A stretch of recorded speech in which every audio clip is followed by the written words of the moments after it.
Good morning student, welcome to Do Fly J NEET. मेरे प्यारे बच्चों, सीईटी की जो पीवाईक्यू सीरीज चल रही है उसमें इलेक्ट्रोस्टैट सेकंड पार्ट ले रहे हैं आज, क्योंकि इसमें से 3 क्वेश्चन आते ही आते हैं हर साल। तो ये थोड़ा सा लंबा टॉपिक है, तो बात करते हैं 2015 के क्वेश्चन से। क्या कह रहा है कि an electron of mass m, charge q दिया है इलेक्ट्रॉन का, is accelerated from rest. Rest से स्टार्ट करा मतलब initial velocity was 0। Uniform electric field दिया है E, ठीक है। The velocity acquired by it as it travel a distance L is. तो मान लेते हैं कि अगर ये यूनिफॉर्म इलेक्ट्रिक फील्ड है, ध्यान समझिएगा, अगर ये यूनिफॉर्म इलेक्ट्रिक फील्ड है, कोई सा भी इलेक्ट्रॉन अगर यहाँ पे क्या हो रहा है, एक्सेलरेट हो रहा है when it starts from rest, तो इस पर कौन सा फोर्स लगेगा, इलेक्ट्रोस्टैटिक्स फोर्स लगेगा। और इसकी वैल्यू कितनी होती है, Q इंटू ई। यहाँ पे चार्ज जो है, कोई भी चार्ज पार्टिकल है उसका चार्ज Q दिया है, तो Q इंटू ई। अगर हम यहाँ पे देखें इसका एक्सेलरेशन कितना हो जाएगा, एक्सेलरेशन ऑफ द इलेक्ट्रॉन, तो Q into E divided by M, divided by mass से डिवाइड कर दें तो एक्सेलरेशन मिल जाता है। तो ये आपके पास एक्सेलरेशन दिया है। अगर एक्सेलरेशन मिल गया, initial velocity was 0, initial velocity was 0, तो न्यूटन्स का कौन सा नियम लगा देंगे, तीसरा नियम लगा देंगे। कौन सा, तीसरा। तो यहाँ पे दूसरा लगाएंगे, L दूरी चलने में सेकेंड लॉ लगाएंगे, क्योंकि L डिस्टेंस ट्रेवल करने में आपसे पूछा है कि उसकी L डिस्टेंस ट्रेवल करने में जो है वेलोसिटी एक्वायर्ड, वेलोसिटी की वैल्यू क्या होगी, ठीक है। The velocity acquired by it a travel distance, the travel distance is L, alright. तो अगर यहाँ पे देखें, या तो ऐसे करें, वेलोसिटी एक्वायर्ड जो है, वेलोसिटी एक्वायर्ड तीसरा नियम, v स्क्वायर बराबर u स्क्वायर, एक्सेलरेट हो रहा है तो प्लस 2as, ठीक है। It was given the initial velocity was 0, ठीक है। अब यहाँ पे 2 इंटू एक्सेलरेशन कितना है, q into E by M, Q into E divided by mass into कितना दूरी चल रहा है, L दूरी चलने में, ठीक है। ये बराबर किसके, v स्क्वायर के। हमें v चाहिए था, हमें वेलोसिटी चाहिए था, तो इसका क्या लगा दूँ, अंडर रूट लगा दूँ। तो इसका अंडर रूट अगर हमें यहाँ पर लगा दिया, इसका पावर 1/2, यहाँ पे ये वेलोसिटी का इक्वेशन आ जाएगा। तो आपके पास आंसर क्या आ रहा है, 2Q into E into L divided by M की पावर 1/2।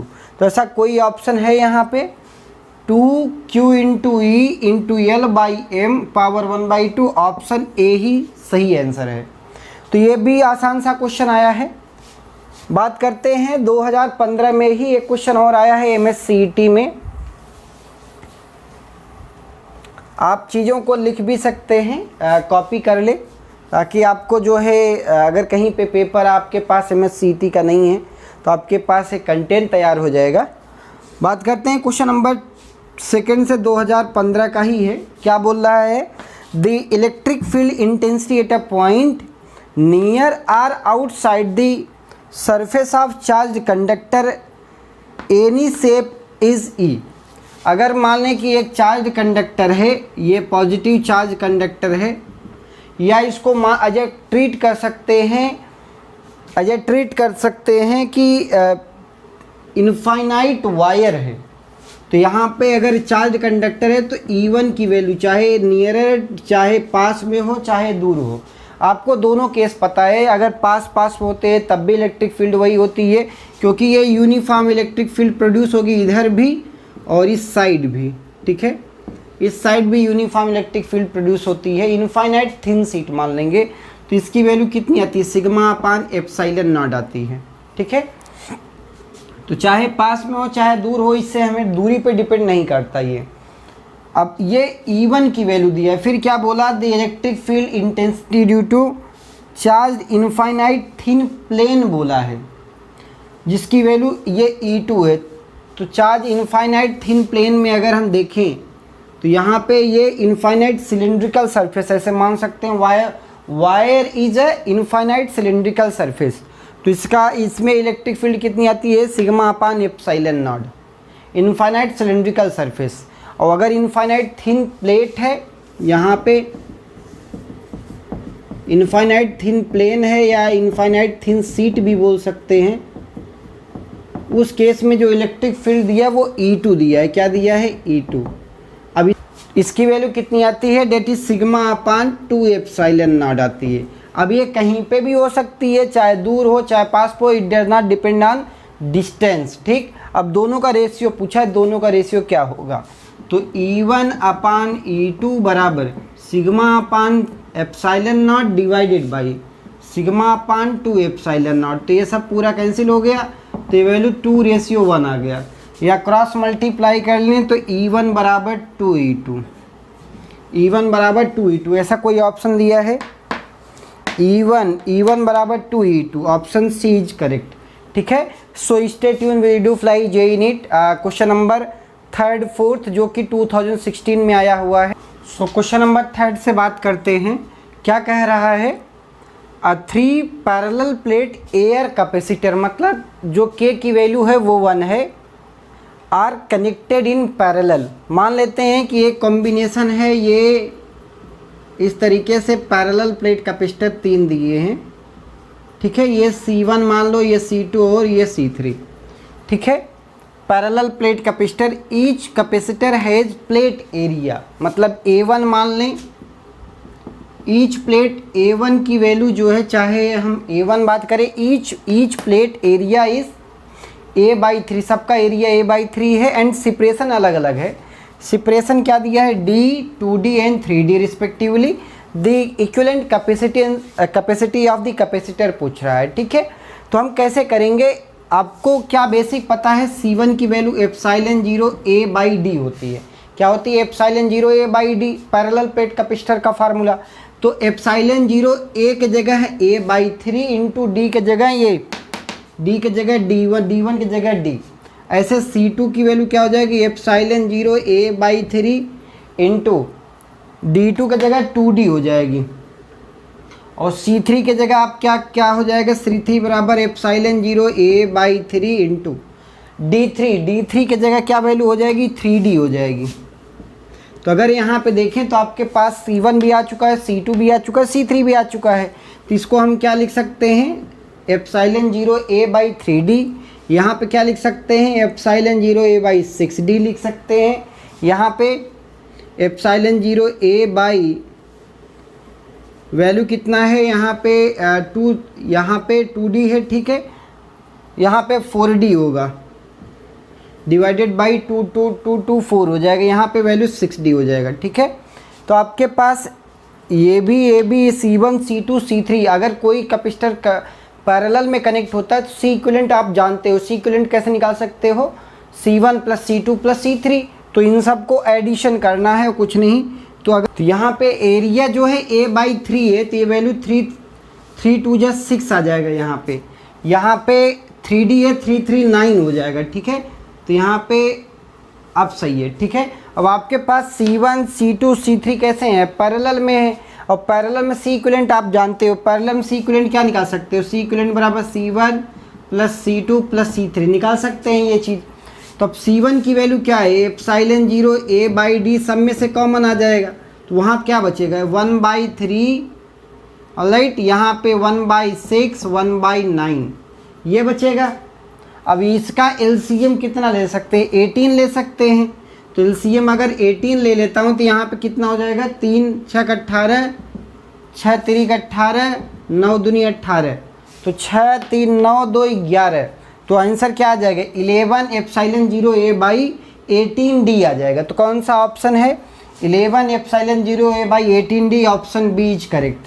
तो ऐसे भी क्वेश्चन आए हैं। हो सकता है कि जैसे इसमें ये बताया कि सीरीज में दिए हैं, पैरेलल में दिए हैं, सीरीज में पूछ सकता है, या फिर क्रॉस सेक्शन एरिया कुछ और दे करके, सेपरेशन कुछ और दे करके, या उसमें डाइलेक्ट्रिक कांस्टेंट भी भर के क्वेश्चन पूछ सकता है अपकमिंग ईयर में 2021 में। तो उसके लिए थोड़ा तैयार रहेंगे।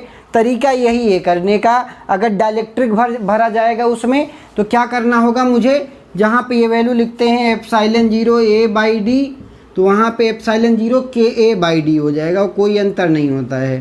तो डाइलेक्ट्रिक कांस्टेंट है, तो अगर उसमें K की जो वैल्यू जो भी दिया जाए कांस्टेंट वैल्यू होती है, या फिर जेई एडवांस में अगर जाकर तो वेरिंग डाइलेक्ट्रिक कांस्टेंट होता है। फिलहाल MSCT में डायरेक्ट आपको के की वैल्यू जो है डायरेक्ट स्ट्रेट फॉरवर्ड क्वेश्चंस आते हैं। सो लेट अस सी क्वेश्चन नंबर 4 जो कि 2016 में ही आया है।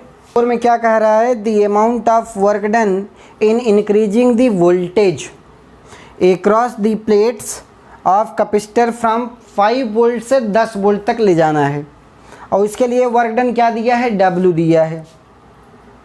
इसके लिए वर्क डन जो है वो W दिया है। The work done in increasing it from 10 volt to 15 volt will be, तो आपको W2 पूछ रहा है, ये W दिया है। तो वर्क डन क्या होता है, हाफ CV² होता है। यही आपको पता है वर्क डन का फार्मूला। अब ये आपके पास हाफ कैपेसिटेंस की वैल्यू कहाँ से कहाँ तक इंक्रीज करना है, पहला 5 से 10 वोल्ट, मतलब V2² माइनस V1², तो ये वैल्यू कितना, हाफ C इंटू 10 का स्क्वायर माइनस 5 का स्क्वायर। ठीक है, अगर यहाँ पे इंक्रीज करें तो जो वर्क डन आ रहा है वो W आ रहा है। इसको थोड़ा सिंप्लीफाई कर लेंगे तो हाफ C इंटू यहाँ पे 100 माइनस 25 तो 75 लिख देंगे। तो ये वैल्यू कितना है आपके पास, ये आपके पास W दिया है।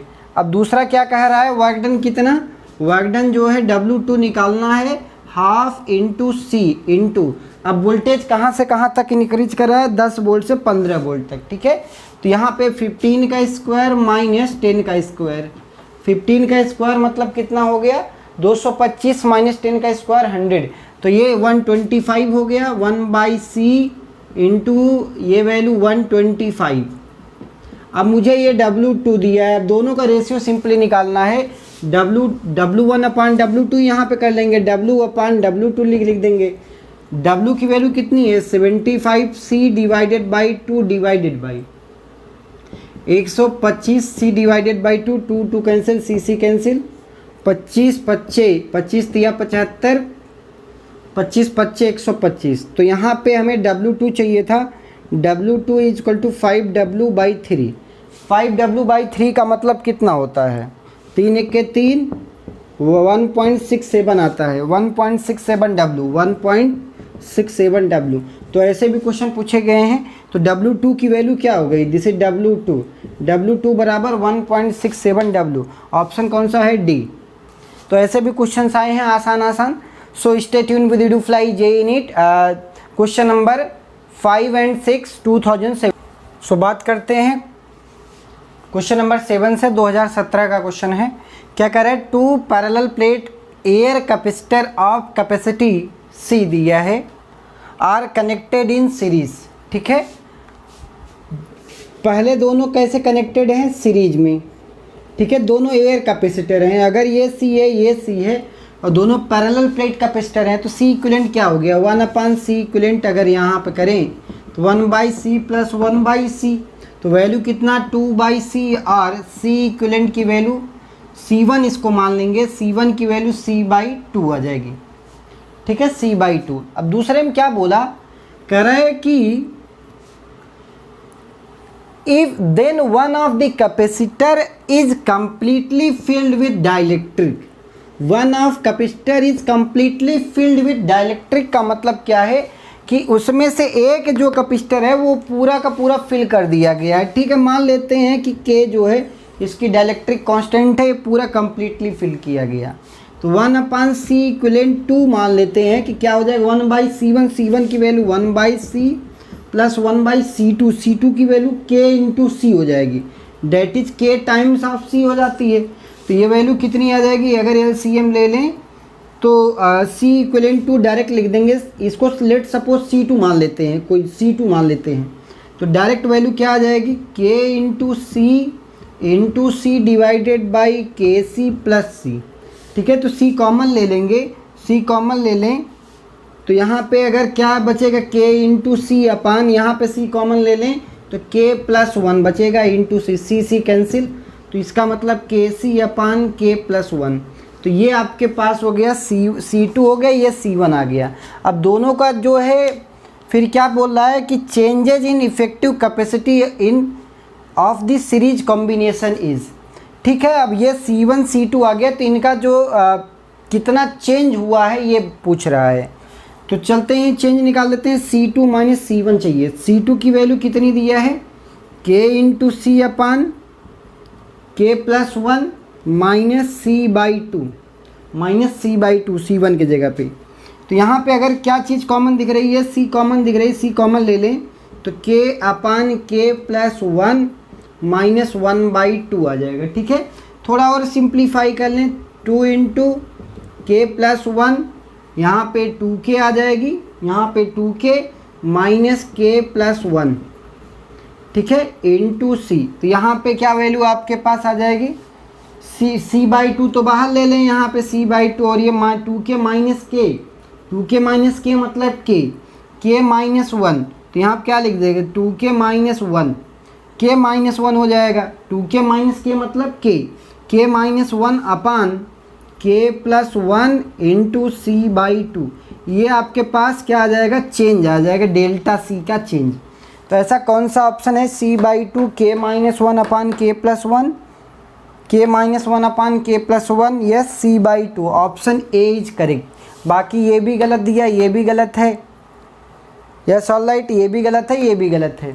Correct option is option A. So stay tune with do fly JEE NEET. In 2018 से बात करते हैं कि question number 8, the expression for each electric field intensity at a point outside uniform charge thin plate sheet, infinite charge thin plate sheet के बारे में पूछना चाह रहा है। तो उसके बारे में अभी आपने पढ़ा है कि अगर infinite charge thin plate seat होता है तो कहीं पे भी इलेक्ट्रिक फील्ड अगर आपको लिखनी पड़े तो सीट की वजह से सिग्मा अपान 2 एप्सिलॉन नॉट होती है, ये वैल्यू फिक्स होती है। It does not depend on distance and कितना दूरी रखा है, क्या रखा है, सिग्मा चूँकि फिक्स है, एप्सिलॉन फिक्स है। सिग्मा आपके पास, सिग्मा के बारे में क्या पता है, sigma is charge per unit surface area, Q/A का रेशियो होता है, जिसको सरफेस चार्ज डेंसिटी भी बोलते हैं। ठीक है, तो अगर ये वैल्यू सेम है, ये भी सेम है, ये भी सेम है, तो इसका मतलब it does not depend on the distance from the plate seat. ठीक, वो डिपेंड नहीं करता। इसका मतलब कौन सा ऑप्शन सही है, it is independent of D, option A is correct. तो ये भी एक आसान सा डायरेक्ट फार्मूला बेस्ड क्वेश्चन था। तो हम बात करते हैं क्वेश्चन नंबर 9 से। क्या कह रहा है इसमें, इस क्वेश्चन में पढ़ेंगे धीरे धीरे। A series combination of N1 capacitor each of capacity C1 दिया है, is charge potential difference of 3V। Another parallel combination of N2 capacitors each of capacity C2 is charge potential difference V। The total energy stored in both the combination is same. दोनों combination में जो energy stored होता है वो same होता है। The value of C1 in terms of C2 is. तो आपके पहले केस में देखते हैं, पहले केस में क्या कह रहा है कि ये सीरीज कॉम्बिनेशन, ये दिया है, ये दिया है, ये दिया है, ऐसे ये कितने कैपेसिटर हैं, N कैपेसिटर हैं, देयर आर N1 कैपेसिटर। तो इसका C इक्विवेलेंट क्या हो जाएगा, पैरेलल में आपको पता है कि 1/C इक्विवेलेंट क्या होता है, सीरीज कॉम्बिनेशन में 1/C और ईच ऑफ कैपेसिटी C1 है, तो 1/C1 1/C1 प्लस 1/C1, सबका C1 दिया, ये भी C1, ये भी C1, ये भी C1, ऐसे N1 पूरा N1 नंबर ऑफ कैपेसिटर्स हैं। तो ये N1 प्लस N1/C1। तो मुझे टोटल अगर इसका समेशन करें N टर्म का, अगर ये N टर्म है आपके पास, N1 टर्म है, तो टोटल कितना हो जाएगा, C1/N1 लिख देंगे। C इक्विवेलेंट आ गया C1 ऐसे ये वैल्यू करेंगे तो ये उल्टा करेंगे तो C1/N1 आ जाएगा। ठीक, अब ये C1/N1 C इक्विवेलेंट हो गया। अब इस कितने से चार्ज किया जा रहा है, 3V से। तो एनर्जी स्टोर्ड क्या होगा, एनर्जी स्टोर्ड फर्स्ट केस में अगर हम देखें तो लेट सपोज E1 मान लेते हैं, E1 की वैल्यू हाफ इंटू C के जगह C इक्विवेलेंट लिखेंगे, C1/N1 half C into V²। V की वैल्यू कितनी दिया है कि ये कितने से चार्ज किया जा रहा है, कितने से, 3V से, 3V का होल स्क्वायर। तो ये वैल्यू कितनी हो जाएगी, हाफ C1/N1 इंटू 9V² हो जाएगा। तो आपके पास ये आ गया E1 वैल्यू आ गया कि ये वैल्यू अगर देखें तो 9v² C1/N1 आ जाएगा। अब ये केस नंबर 1 था। केस नंबर 2 में क्या कह रहा है कि another parallel combination of N2 capacitor, वो भी they are connected in parallel. अगर वो सारे पैरेलल में कनेक्ट हैं तो आप एक बात बोल सकते हो कि ये 1 कैपेसिटर, 2 कैपेसिटर, 3 कैपेसिटर, ऐसे there are N2 number of capacitor.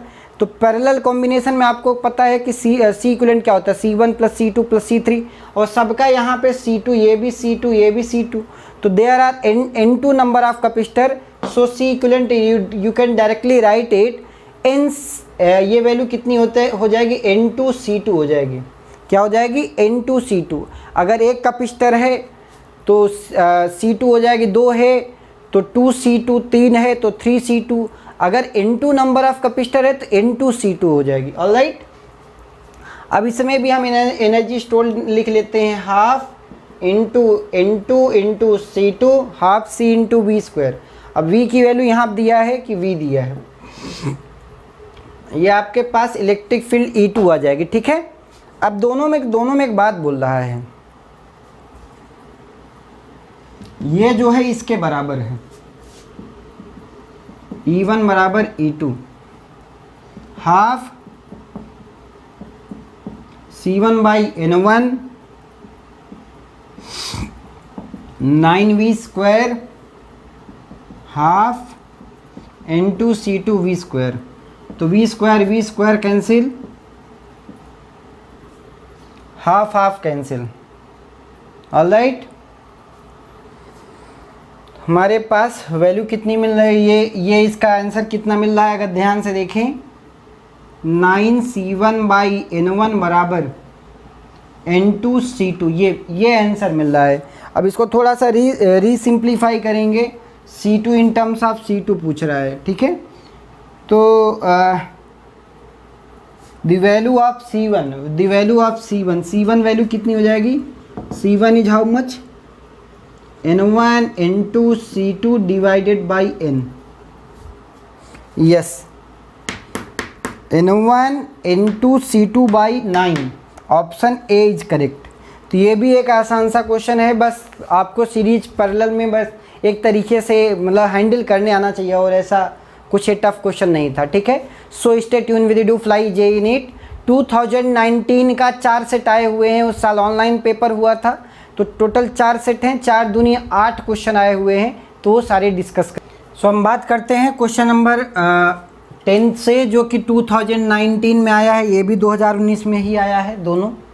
कह रहा है charge condenser produces an electric field intensity 10⁻³ V/m। ठीक है, just outside of the surface in vacuum. ठीक है, then it produces a electric field initially E। ठीक है, it is just outside its surface when it placed in a medium of dielectric constant. जब यही same चीज़ पूरा जो है plate जो है वो किसी एक ऐसे मीडियम में रखा जाता है जिसका डाइलेक्ट्रिक कांस्टेंट 4 हो, तो कह रहा है कि then the value of E is. तो आपको बेसिक कॉन्सेप्ट क्या पता है कि अगर ये E जो है इनिशियली कितना था, 10⁻³ V/m था। अगर मैं किसी डाइलेक्ट्रिक में इसको डालता हूँ तो अंतर क्या आता है, क्योंकि E बराबर होता है K × Q /R², KQ/R², या हम डायरेक्ट बोल सकते हैं जो E होता है फोर्स पर यूनिट टेस्ट चार्ज होता है, फोर्स पर यूनिट टेस्ट चार्ज। अब फोर्स के बारे में क्या पता है, फोर्स जो है कैसे इफेक्ट होता है, किसी भी डाइलेक्ट्रिक कांस्टेंट अगर आप डालते हो तो उसमें F0/K आ जाता है, तो इलेक्ट्रिक फील्ड भी उसका जस्ट उतना हो जाएगा। तो हम एक बात बोल सकते हैं, जो न्यू इलेक्ट्रिक फील्ड होगा E डैश, वो इनिशियल का जस्ट 1/K टाइम्स हो जाता है, 1/K टाइम्स ऑफ E हो जाता है। तो यहाँ पे डाइलेक्ट्रिक कांस्टेंट 4 दिया है, तो E की वैल्यू कितना, 10⁻³ 10⁻³ मतलब 1000/4, मतलब आंसर कितना हो जाएगा, 250 हो जाएगा। तो इसका मतलब ऑप्शन सी अपना क्या है, सही दिया है। तो ऐसे कई बार क्वेश्चन में क्या कहता है, 2 चार्जेस रखे हैं इनके बीच का फोर्स ये है, उसमें एक ऐसे मीडियम में डाल दिया गया जिसका डायलेक्ट्रिक कांस्टेंट 2 है, तो what is the new force, तो न्यू फोर्स क्या हो जाएगा, F/2 हो जाएगा। ऐसे ऐसे क्वेश्चंस आते भी हैं। तो अब बात करते हैं जो कि 2019 में ही एक प्रॉब्लम आया है।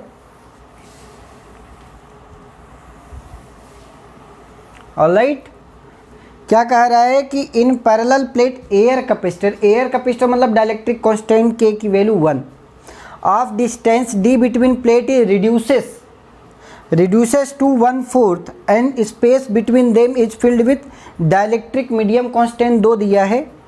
कह रहे if the initial capacity of the capacitor was कितना दिया है 4 microfarad, then new capacity is, तो आपको जो C0 दिया इनिशियल 4 माइक्रोफेरेड दिया है।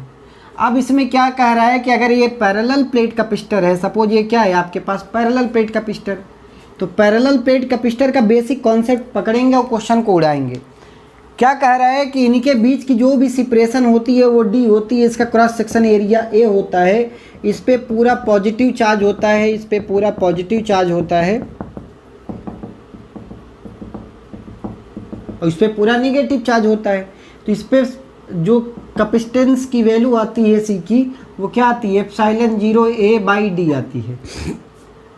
लेकिन यहाँ पे क्रॉस सेक्शन एरिया बोला है कि 1/4 कर दिया गया है और उसके इस सेपरेशन में कोई अलग नहीं किया गया है, सिर्फ reduces to air plate distance between plate is reduces, distance area में कोई अंतर नहीं किया गया, बस इसको पास में कर दिया गया है।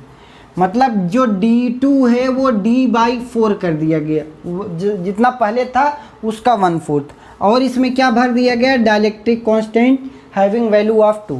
तो आपके पास जो न्यू कैपेसिटेंस C' आएगा ε0A में कोई चेंज नहीं हुआ है, क्रॉस सेक्शन एरिया में भी कोई चेंज नहीं हुआ है, D में चेंज हुआ है, D/4 हो गया है मल्टीप्लाइड बाई 2 क्यों, क्योंकि डायलेक्ट्रिक कांस्टेंट कितना कर दिया गया, डायलेक्ट्रिक कांस्टेंट 2 टाइम्स कर दिया गया। और ये भी बात बोला है कि distance between parallel plate capacitor is 1/4 and space them is filled with dielectric constant 2। ठीक है, सब कुछ ठीक है। अब यहाँ पे आपके पास ये 4 दिया है, अब इसका इनिशियली इसकी वैल्यू जो है वो क्या दिया है 4 माइक्रोफैरड ये दिया है, C0 दिया है इनिशियली। अब इसको मैं क्या करूँगा, अगर आप ध्यान से देखें इसकी वैल्यू कितनी है, ε0A की वैल्यू कितनी दिया है 4 माइक्रोफैरड दिया है, तो जो न्यू C' आएगा 4 × 4 × 2 आ जाएगा। ठीक है, तो आपके पास आंसर कितना आ जाएगा 32 microfarad. This is new capacitance of the capacitor. तो अपना आंसर कौन सा हो जाएगा 32 microfarad, A option is correct. So stay tune with do fly JEE NEET, और भी क्वेश्चंस 2019 के ही सॉल्व करेंगे। और मैं एक आपको सजेशन देता हूँ, अगर आप इसकी नोट कॉपी बनाते हैं तो आप उसको फ़ायदा भी होगा, बस आपको एक कॉन्सेप्ट हमेशा के लिए आपके पास कॉपी में हो जाएगा। अच्छा, इस टाइप के क्वेश्चंस आ रहे हैं, हमें उसी टाइप के ही प्रैक्टिस करने, बहुत ज़्यादा टफ क्वेश्चन में नहीं जाना है फॉर MSCET। आपको बेसिक कॉन्सेप्ट आते हैं, सारे क्वेश्चन उड़ते जाएंगे। ठीक, सो बात करते हैं क्वेश्चन नंबर 2019 का ही आया है। Which of following combination of 7 identical capacitor each की वैल्यू दिया है 2 microfarad gives the resultant value, ये 10/11 माइक्रोफैरड आनी चाहिए। 4 ऑप्शन दिए हैं, चारों को चेक करना पड़ेगा सिंपल कि कौन सा जुगाड़ लगाएं। ये C इक्विवेलेंट दिया है, ये C दिया है, 7 कैपेसिटर जोड़ने हैं।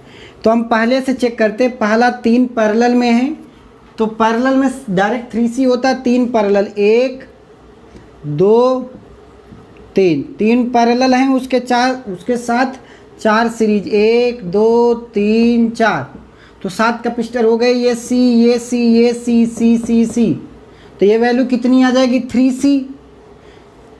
अब ये 3C आ गई, तो इसका मतलब ये 3C हो गया, ये C ये C ये C ये C C C C C, तो ये वैल्यू C इक्विवेलेंट ये पैरेलल में है, ये सीरीज में है, तो ये 1/C इक्विवेलेंट कितनी आ जाएगी 1/3C + 1/C + 1/C, तो डायरेक्ट 4/C लिख दूँ, यहाँ पे 4 बार है, तो LCM कितना 3C 3C LCM, तो यहाँ पे क्या हो जाएगा 1 प्लस, यहाँ पे तो 1 प्लस हो जाएगा ये वैल्यू, और यहाँ C कैंसिल 4×3 = 12, तो यहाँ पे 13/3C आ जाएगा। उल्टा करेंगे 3C/13 आ जाएगा, 3C/13। तो ये ऑप्शन तो नहीं है। सी की वैल्यू अगर 2 भी रखते हैं तो ये वैल्यू कितनी हो जाएगी 3 दूनी 6, 6/13, जो कि गलत दिया है, 10/11 आ रहा है।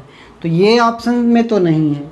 ऐसे इसमें भी आगे चेक कर ले, 2 पैरेलल में, तो डायरेक्ट 2 पैरेलल मतलब 2C, तो 2C मतलब यहाँ पे 2 पैरेलल में हो गए, तो इसकी वैल्यू कितनी आ गई 2C आ गई, वो 5 सीरीज में है। तो इसका डायरेक्ट लिख दो, C इक्वलेंट कितना 1/2C प्लस 5 प्लस, अगर 4 यहाँ पे 5 सीरीज में है तो 5/C हो जाएगी। ये कितना आ जाएगा 5/C लिखेंगे, 5/C। इसका C इक्वलेंट कितना आ जाएगा 5/C, 1/C, C/5 उल्टा करेंगे ना इसको, C/5। तो यहाँ पे तो C/5, अगर यहाँ पे ये तो वैल्यू 2C आ गई, इसमें कोई दिक्कत नहीं है, तो सीरीज में है। अब 5 जो ये पैरेलल में है और 5 सीरीज में है, तो यहाँ पे 2 3 4 5, तो 5 आपके पास ये सीरीज में दिए थे। तो अगर 5 सीरीज में है तो इसका मतलब कितना है 5/C, तो उसका करेंगे C/5, तो इसका इक्विवेलेंट आ गया C/5, C/5, और ये 2C, ये आपस में कैसे दिए हैं सीरीज में दिए हैं। तो सीरीज में 1/2C प्लस 1/C/5, तो 5 ऊपर चला जाएगा। अब इसका LCM कितना आ जाएगा, यहाँ पे 2C, ये वैल्यू कितनी आ जाएगी 1 प्लस 5 दूनी 10, 11/2C, या उल्टा करेंगे तो 2C/11। अगर C की वैल्यू 10, C की वैल्यू 2 रखते हैं तो यहाँ पे 4/11 आ जाएगी, जो कि ये भी नहीं ऑप्शन में है। तो ये भी नहीं होगा, ये भी नहीं, ये भी आप करके देख लेंगे, ये भी नहीं है, तो ये चेक भी कर लेंगे। तीसरा भी चेक कर लेते हैं, ऐसा कुछ नहीं है, तो तीसरा भी चेक कर लें। तीसरा भी अगर चेक करते हैं तो कह रहे हैं 4 पैरेलल में है, तो 4C, 4 पैरेलल, 1 2 3 4, 4 पैरेलल मतलब 4C, और 3 सीरीज 1 2 3, तो इसकी ये 4 पैरेलल 4C, इसकी वैल्यू सीरीज में है, तो ये वैल्यू कितना 3/C, उल्टा करेंगे C/3, तो 1/C इक्विवेलेंट कितना 1/4C प्लस 3/C, तो इसकी वैल्यू कितनी आ जाएगी 4 LCM 4C, 1 प्लस 4×3 = 12, तो ये भी 4C/13 आएगी, ये भी नहीं है ऑप्शन, तो ये भी तो नहीं है। तीसरा अब लास्ट बचा है, वही आंसर होगा, सिंपल सी बात है। आपने 3 चेक कर लिया, तो अगर आपके पास टाइम नहीं है तो आप चौथा डायरेक्ट आंसर मार देंगे। फिर भी चेक कर लेते हैं, कह रहे हैं 5 पैरेलल में 2 सीरीज में, ठीक है, यही है ना, तो 1 2 3 4 5, 5 पैरेलल में कितना आ जाएगा 5C आ जाएगा, और 2 सीरीज में इसके साथ हैं, तो ये 2 सीरीज में इसकी वैल्यू कितनी आ जाएगी 2/C, 2/C, तो इक्विवेलेंट कितना आ जाएगा C/2, तो 1/5C प्लस 2/C आ जाएगा, ठीक है, C/2, तो उल्टा करेंगे, ये आपके पास 1/C इक्विवेलेंट, तो LCM कितना 5C, LCM कितना 5C, तो यहाँ पे 1 प्लस 5 दूनी 10, तो 11/5C, उल्टा करेंगे तो 5C/11, C की वैल्यू 2 दिया है, तो 5 दूनी क्या हो जाएगा 10, तो 10/11 माइक्रोफैरड, ये आपके पास इक्विवेलेंट कैपेसिटेंस हो जाएगा। तो ऑप्शन डी जो है वो अपना सही हो जाएगा। तो मेरे प्यारे बच्चों, ये मान के चलें कि इलेक्ट्रोस्टैट से कम 2 तो मिनिमम है, मैक्सिमम 3 क्वेश्चन भी आए हैं हर साल। तो आपके ऊपर है, प्रैक्टिस के ऊपर है, जो क्वेश्चंस की वैरायटी समझेंगे और प्रैक्टिस करेंगे। कोई सा भी डाउट होता है आपको फिजिक्स में तो कमेंट सेक्शन में ज़रूर कमेंट करें, मैं आपकी ज़रूर सहायता करूँगा। तो आप अच्छे से तैयारी करते रहें। आज के लिए बस इतना ही। Thank you all.